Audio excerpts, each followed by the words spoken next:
Kushdo që e lexon atë marrëveshje e vren një gjë, që Serbia po e bën të njëjtën që e ka bërë gjithmonë, pra po gënjen. Serbia e Rusia vazhdimisht tentojnë të paraqiten si viktima. Marrëveshja trilaterale ndërmjet Kosovës, Shqipërisë dhe Kroacisë synon pikërisht këtë, që t'i ndihmojmë njëra tjetrës për të ngritur kapacitetet e mbrojtjes, pra për ta mbrojtur vetveten dhe asnjëherë për ta sulmuar dikë, dhe në të njëjtën kohë bashkëpunimin ndërmjet shteteve aleate që e kanë dëshmuar që janë besnike ndaj vlerave të lirisë, demokracisë dhe parimit të fqinjësisë së mirë.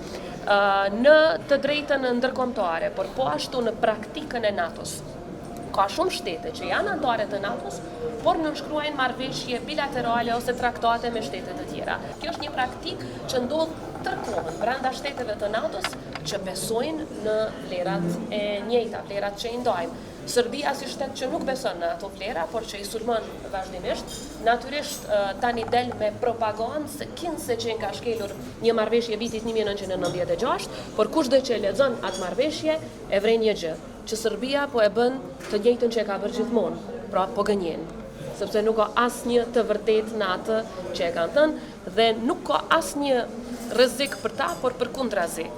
Historia e ka dëshmuar dhe po dëshmohet sërish në këta muaj e këto vite të fundit.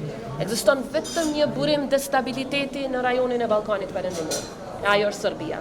Është interesante që historikisht shtetet agresore, siç janë Serbia e Rusia, vazhdimisht tentojnë të paraqiten si viktima.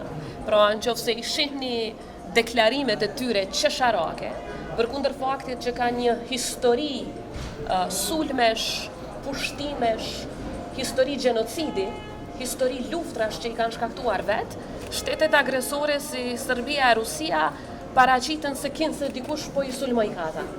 Në historinë e ekzistimit të kombit ton, ne kur nuk e kemi sulmuar askënd, por në historinë e kombit ton, shqiptarët dhe Kosova në veçanti gjithmonë e kanë mbrojt vetveten.